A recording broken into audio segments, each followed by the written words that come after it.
बहुत यकीन था। आज जो गद्दी नशीन हैं वो शायद इस बात को भूल रहे हैं। सभापति महोदय, 2016 में 1 मई 2016 को हमारे यहां पूर्व सहकारी मंत्री मेरे विधानसभा क्षेत्र के गांव में जन सुनवाई के लिए गए थे। सभापति महोदय, हमने विरोध किया लेकिन बहुत प्यार से किया और उन्होंने बहुत प्यार से हमारी हां भी भरी थी कि आपके सोसाइटी ऋणों में कटौती नहीं करेंगे। पूरे इलाके में हमारे सोसाइटी सहकारी समितियां बहुत मजबूत हैं। साथी बलजीत जो बोल रहे थे उनसे अलग परिस्थिति है हमारी। हमारे यहां सहकारी समितियों में बहुत लोग जुड़े हुए हैं।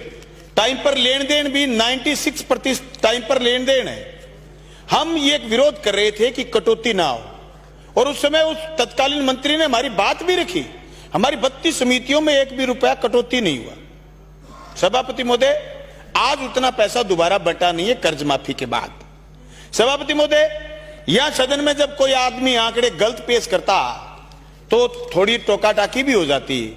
तो लोग यूं कहते हैं आप उसकी पक्ष कर रहे हो, आप उसकी पक्ष कर रहे हो। 2000 करोड़ का ऋण माफ किया था पिछली सरकार ने। रात के 1 बजे मैं उस आंदोलन का गवाह था, मैं सड़क पर था। रात के 1 बजे पूर्व सरकार के कैबिनेट ने कहा था कि हम आपके ऋण माफ करेंगे 20,000 करोड़ और टारगेट रखा 8,000 करोड़, माफ किए 2,000 करोड़ और इस सरकार ने मिलाकर के सारे ऋण माफ हुए 8,000 करोड़ के करीब। सभापति महोदय, डायलॉग हो सकता है एक दूसरे पर यह मारने के लिए कि तुमने किसान के कर्ज माफ करने की घोषणा की और तुमने की, ये सारे लोग कर रहे हैं। लेकिन मैं ये कहना चाहता हूं, जैसी मेरी बहन शकुंतला की चिंता थी, आज यस बैंक फेल हो गया, उसको कौन खा गया? कोई भैंस नहीं है। किसी की एक आदमी को पकड़ा, यश राणा को, उसकी बेटी को विदेश नहीं जाने दिया। इसके अलावा अखबार में कुछ नहीं आया। लाखों करोड़ रुपए लोग लेके भाग गए। लेकिन आज हिंदुस्तान का किसान अगर उसकी 1 लाख रुपए केसीसी, अगर आपने सहकारी बैंक से केसीसी लिए, सभापति महोदय, जो बिना ब्याज का ऋण है सहकारी बैंक का, वो तो टाइम पर लेन देन के बाद कोई दिक्कत नहीं। लेकिन अगर किसी ने केसीसी सहकारी बैंक से लिए, हालांकि इन दिनों में बंद कर रखी है, बैठा बिठा रहे हैं जानबूझ के, जो बैंक कॉमर्शियल बैंक है उससे ज्यादा सहकारी बैंक कर सकता है, लेकिन नहीं कर रहे क्योंकि एक लड़ाई है समितियों के बीच और बैंक के बीच। बैंक ज्यादा काम नहीं करता, काम करती है समितियां। समितियों के पैसों से बैंक चल रहे हैं और बैंक वाले पैसे उसको ठगा देते हैं जो वापस भरता नहीं है। जो सारी देनदारियां हैं वो टोटल के टोटल सहकारी बैंकों की, समितियों की देनदारी नहीं है। फिर भी समितियों को कमजोर करने में अपेक्स बैंक लगा हुआ। सभापति महोदय, इस तरीके से तो हम सब एक के लिए, एक सब के लिए, यह नारा मजबूत नहीं होगा। सभापति महोदय, हिंदुस्तान में केरला राज्य है, जो मैंने पिछली बार चर्चा में भाग लेते हुए भी कहा था, वहां सहकारिता बहुत मजबूत है। हमारे यहां भी हम सहकारिता मजबूत कर सकते हैं। सभापति महोदय, किसान के बच्चे के लिए जब छात्रवृत्ति की बात आई तो योजना का नाम बिल्कुल सुंदर सा रखा गया, लेकिन सिर्फ 6 लाख रुपए हिंदुस्तान में पढ़ने के लिए और 10 लाख रुपए विदेश में पढ़ने के लिए। लेकिन कितने लोगों को ऋण देंगे, ये इस प्रतिवेदन में कहीं जिक्र नहीं है। सभापति महोदय, आप आने वाले समय में और नहीं कितनी समितियां खोलेंगे, इसमें कोई जिक्र नहीं।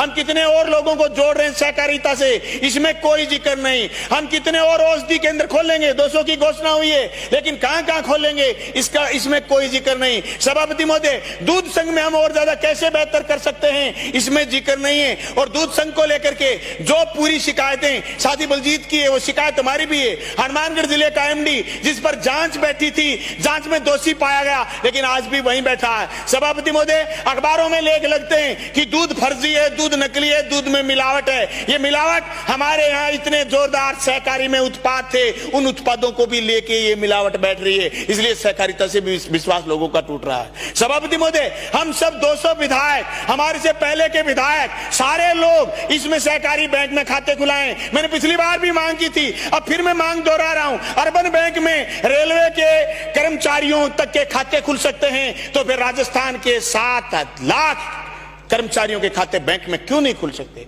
सभापति महोदय, क्यों हम राशन के डीलरों की शिकायत सबसे ज्यादा अगर विधानसभा में पर्सन लगे तो खाद्य सुरक्षा के लगे, खाद्य सुरक्षा में राशन डीलरों की शिकायत हुई है। सभापति महोदय, डीएसओ से लेकर के ईआई तक की शिकायत हुई है। क्यों हम इसको सहकारिता से जोड़ नहीं पा रहे हैं? क्यों हम खाद्य सामग्रियां सहकारी समितियों से बंटवा नहीं पा रहे हैं, क्यों आज हमारे यहां तक गोदाम तक नहीं बने, ये चीजों को हमें ठीक करने की जरूरत है। सभापति महोदय, हमारे यहां ऑनलाइन कर दिया कि साहब आपकी समिति ऑनलाइन हो गई, लेकिन अभी समितियों में कंप्यूटर नहीं पहुंचे।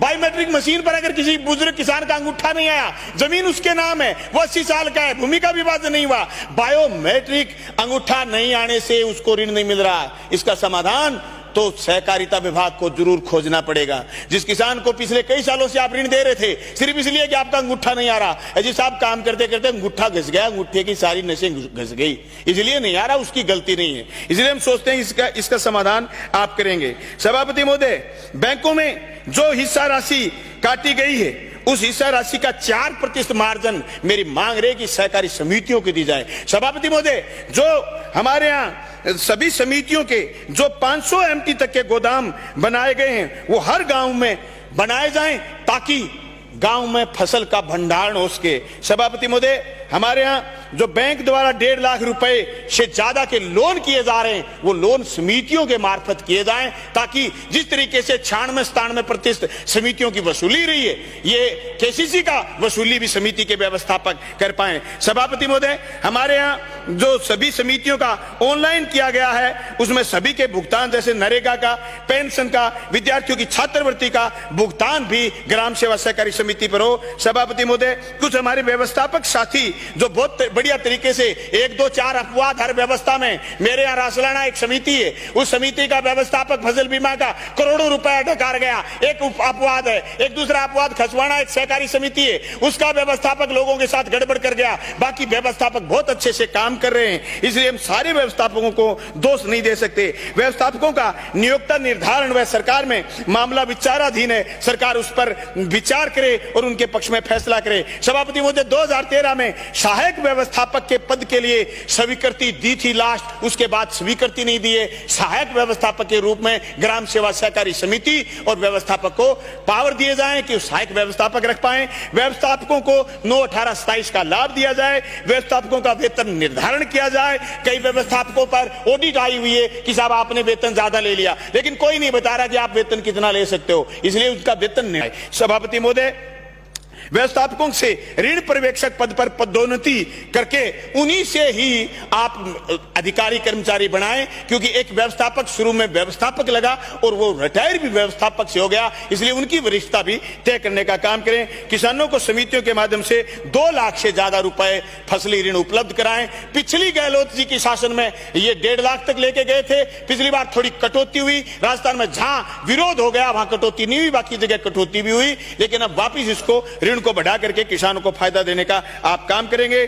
सभापति महोदय, मेरी मांग है कि एक शामलोदा धायलान ग्राम सेवा सहकारी समिति है पंचायत समिति धोद की, और एक बोसाना ग्राम सेवा सहकारी समिति ये भी धोद की है, और वह बुहाड़ा ग्राम सेवा सहकारी समिति ये भी धोद की है। तीनों समितियों की जांच भी चल रही है। मेरा आपसे निवेदन है कि इन समितियों की जांच कर दोषियों के खिलाफ कार्रवाई करें। आदर्श सोसाइटी का जो ऑब्जर्वेशन जिस आदमी के हाथ में था, जिस अफसर के हाथ में था, सभापति महोदय, आदर्श सोसाइटी डूबी, उसका ऑब्जर्वेशन कौन कर रहा था? जब तक बलजीत का जो दर्द है, हम लोगों का जो दर्द है वो ये है, जिन लोगों के हाथ में ऑब्जर्वेशन था उनको हमने कुछ नहीं कहा, इसलिए चीजें धीरे धीरे धीरे धीरे डूबती जा रही हैं और हम बचा नहीं पा रहे। हम जैसे निहत्थे से होते जा रहे हैं, हमें निहत्थे होने की जरूरत नहीं, गलत को गलत और सही को सही कहने की जरूरत है। सभापति महोदय, मेरे इस विधानसभा क्षेत्र में सहकारी समितियां बहुत मजबूत हैं,